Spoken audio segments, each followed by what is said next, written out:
We will cut bureaucracy, foreign aid, handouts to corporate insiders, special interest groups, and consultants. Just another day closer to the election. Welcome back to Moose and Loose. My name's David. Today we've got the woke Carney crowd at one of his rallies, completely unhinged. One of the guys is going viral now, and the younger generation is blasting this guy. He's becoming a meme on the internet. We also got the Liberals admitting that Mark Carney's platform was created before Carney took over, had really nothing to do with Mark Carney. It was basically Trudeau's platform. We also got Gordon Campbell ripping Mark Carney, a new one on the CBC. Let's jump into this. So first up, I want to start this one off on Wikipedia on the polling page here so we can see something interesting going on here. We're seeing the Conservatives going back and taking over the top spot here. Let's see how this rolls out in the next couple of days. We shouldn't be surprised as we've been seeing the polls come out. So this one has been updated from my last video. I showed you it was 42% for the Conservatives and 38% for the Liberals. Now they've updated to 43.2 and 39.1. So it seems Main Street is doing polls every single day now. And look at this, the Bloc back up to 6.4%. So Blanchett getting support after the leaders' debate, probably siphoning that directly off of the Liberals. And also Jagmeet, maybe since he blasted Carney on the tax havens thing, he's getting some support back. People in the comments here mentioning this Yahoo poll. Let's just look at it again. With this Yahoo poll being live, it just keeps getting more votes. Which political party's values do you identify with most? Conservative Party 70%, Liberals 22%. And look at this one here. Who do you want to see lead Canada's next Prime Minister? 64% Pierre Poilievre, 33% Mark Carney. So this gap here has continued to increase for Pierre Poilievre on this Yahoo poll. Moving ahead, we've got this one here. It says Carney's election platform increases spending, budgetary balance projections. We've got Trudeau in black, parliamentary budget officer estimate in pink, and Mark Carney platform. Yeah, this does not bode well for Canada. He's going to decimate our country. But don't worry, Brookfield will get rich off this. I'm sure that'll happen. Funny too, this coming from Bloomberg. Mark Carney sat on the board there. Clearly not enough pull to not have this article come up. And the budget will balance itself. Just get Trudeau back in as an economic advisor. I'm sure his advice will save Canada. Next up, we got Mark Carney here, rally in Peterborough. This one here, I believe the capacity of the building is 250 people.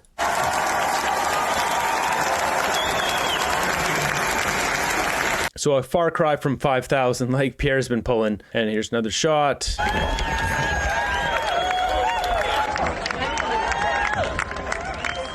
A lot of gray hair in these lines.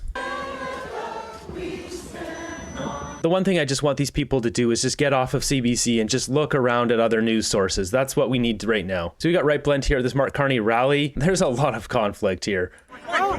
Name it. I like the way he said the Conservatives plagiarized the RCAF rondelle. Again, nothing original from the Conservatives. Hey man, take off my nostril. Here, let me. Get out of my face. No, get out of my face, man. Yes, you are. What is wrong with this guy? Get out of my space. So this guy keeps basically threatening him. The cops obviously don't help him out. My name's Kate. I can tell you why you shouldn't vote for Pierre Poilievre. He's a liar, thief. Are you casting it? Mark Carney is the one who's been caught lying over a dozen times now. There's a lot of sheep in this country. It is alarming how uneducated so many people are. So with that, we're getting this guy going viral now. It's not a good look. The face you make when you're screwing over another generation. As you can see, this guy, he's being memed all over the place. He's becoming the face of the woke CBC watchers. What is this? Look at this. To the point now where he's becoming famous on TikTok. You have the younger generation making videos about this guy. This photo is a work of art. This photo will define this Canadian election. This older gentleman giving the double middle finger at a Mark Carney rally with a big smile on his face is a representation of an entire class of people that does not care that you won't be able to afford a home, that does not care that you won't be able to have and raise kids in this country, that does not care about the fact that their country and culture is being completely destroyed and decimated from underneath them. This is the face of people who laugh and smile at the fact that you're complaining about the state of this country. They don't care. They love it. They know what they're doing. They know they're ruining things, and they love it because they're fine. They don't have to worry about it. And you know, it's not all old people, so don't blame all the boomers. Don't say it's everybody, because Yeah, definitely not. These are the woke CBC watchers. I don't know if he actually knows how bad Mark Carney is. A lot of people just don't want to research things. They just like to make up things in their mind, like banker equals good, so I'll vote for banker. So hard to know what this guy's really thinking. because it's a very select group of people. But these types of people are the ones that want to screw over your future. So are you going to let that happen, or are we going to outvote people like this? Because we cannot have this continuing on. The young crowd is rising up. What will happen with our election? Need a better word than cringe. I believe in equity, my home equity. So next up, we got a clip here on CBC. This one post by Steven says, holy moly, it's been confirmed Mark Carney is running on Justin Trudeau's platform. You know, the Liberal platform, frankly, that's something I will say that has been ready for several weeks now. Mona Fortier was the one who was working on this, and it was ready before Mark Carney even became Liberal leader. So, you know, he only had to tweak a couple of things. You know, okay. I mean, are we surprised by this? No. Mark Carney just parachuted in, takes the reins. There's people behind the scenes there pulling all the strings. Pierre needs to run an ad ASAP. Wow. That is pretty scathing considering Mark Carney is the one saying he's different than Justin Trudeau. He's got his own thing when really it's not his own thing. So much for Carney being changed. Oh well. Next up here, we've got this story coming from the food bank. The amount of people going to the food bank has absolutely exploded in recent times. This location used to send out 60,000 or so, or feed 60,000 client visits every single month. That number last month was 330,000. The numbers are startling, but, you know, that's hard to put in context. The thing that drives me nuts is we will work with individuals who, you know, have full-time employment. They've got an apartment. Maybe they have a child, and they still have to come to a food bank despite working and doing everything right. And yet the Liberal woke CBC watchers want to have more of this in Canada. They're fine. They're rich. They don't care. They'll vote for Mark Carney. Why? We don't know why. But this is a really sad state. I mean, exactly. This guy's memed all over the place. So jumping ahead here, I've got a clip that I recorded off of my screen off of CBC because a lot of that stuff just disappears under the rug. Doesn't end up online. This is an interview with Rosemary Barton and former Liberal Premier Gordon Campbell, who absolutely blasts Mark Carney. Yeah, so you wrote an op-ed, and that's obviously why I got you here, because I thought it was very interesting. You wrote in it that people should forget Trump and vote for Canada. Why are you telling Canadians to think about this election differently? Because I think when we're only talking about Donald Trump, we're talking about fear. It seems to me that Canada has all the tools we need to build the kind of future that we want. And we should remember how strong we are, that we can be independent. I think, unfortunately, over the last 10 years, we've been weakened. We're not as resilient as we were. We're more dependent on the United States now than we were when the Federal Liberal Party was elected. Okay. And it's time for us to recognize this is an important decision for us. It's an important decision for the next generation of Canadians.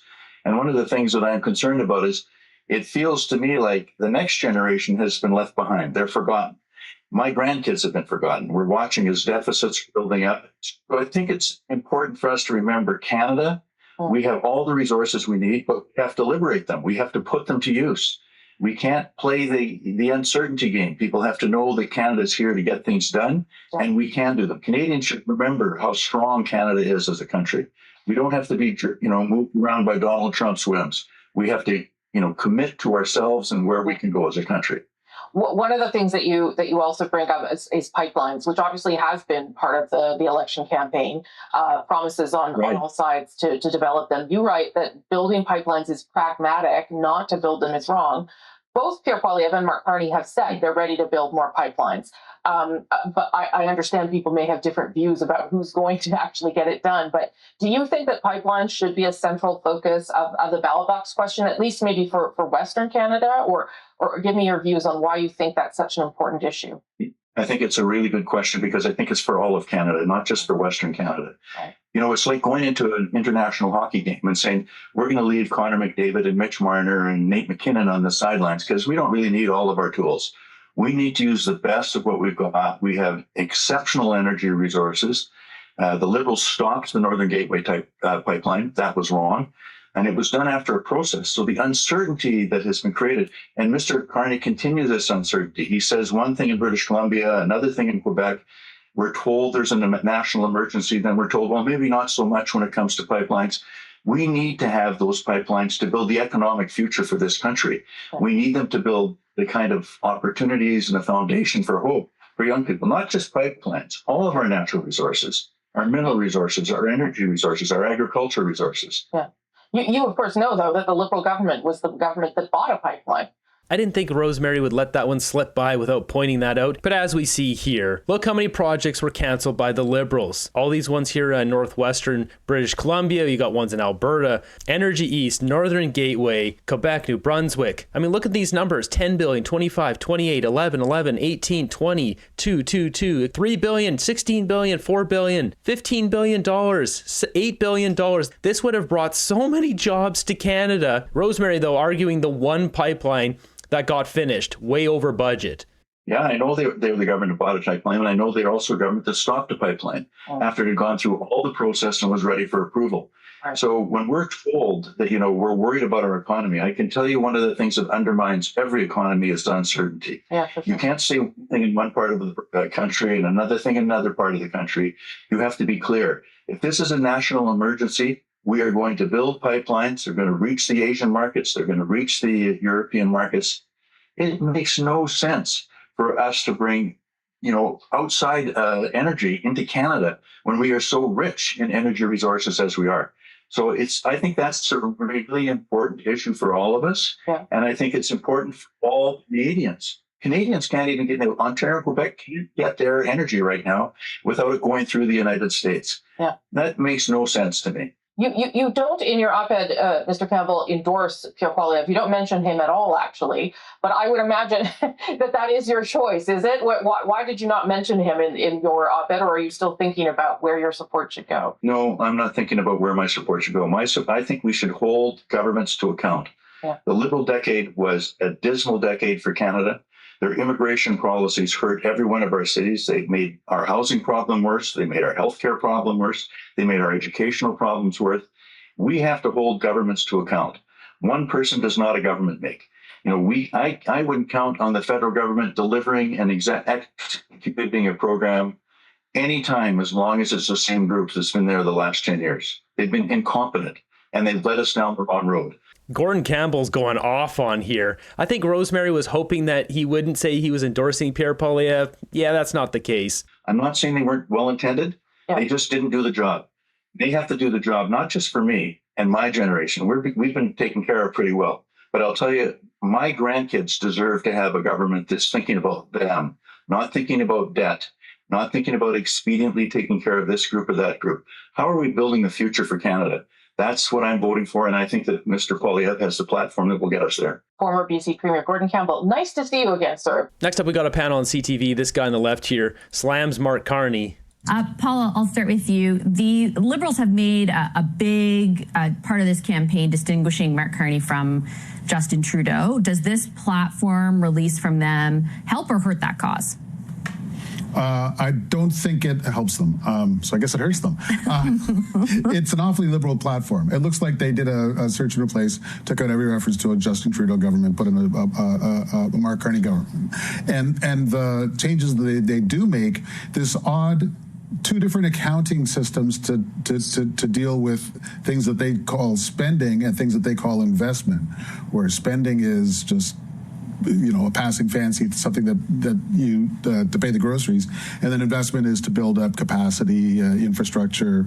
I don't know if a lot of people really buy Mr. Carney's statement that he's going to spend less but invest more. I mean, that sounds like tricks I used to play with my own pocketbook when I was in university, right? And I always ended up just spending more. And the fact that it comes very late in the game, although not as late as the Conservatives.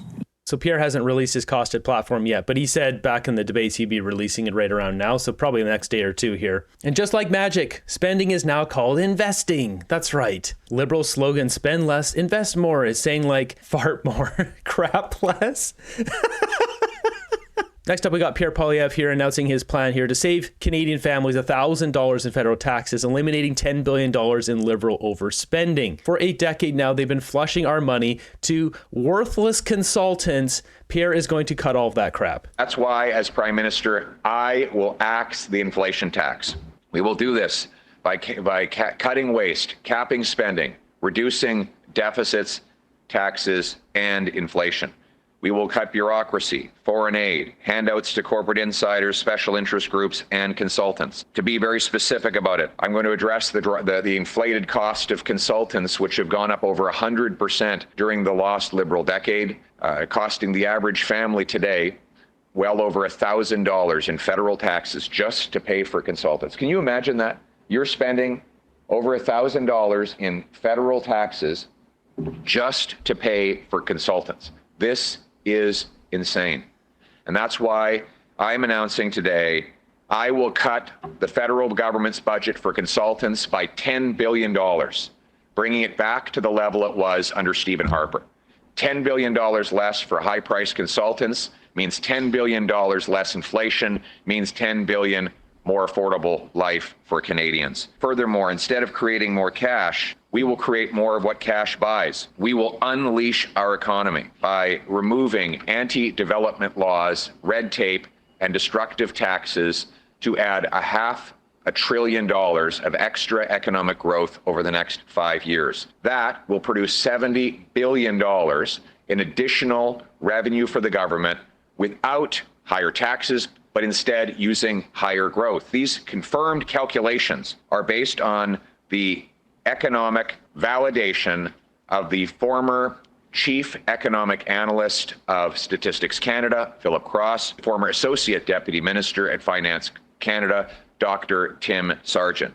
They confirm that rapidly approving massive natural resource projects will unleash this boom. It will be like economic rocket fuel for our country. The Liberal voters will never understand. This is why they just think print money and give us handouts. Bigger government solves our problems. Got a problem? Just throw some money at it. That's what got us into this position in the first place, Justin Trudeau printing money. That's why you have massive inflation. Pierre's a very intelligent leader. His values have never changed. At this point, we're having everyone endorse Pierre Poilievre, including former Liberal premiers like Gordon Campbell, police agencies, pipe fitters associations, carpenters associations, unions, all the biggest companies in Canada like Shopify. Speaking of which, has Brookfield come out and publicly announced their support of Mark Carney?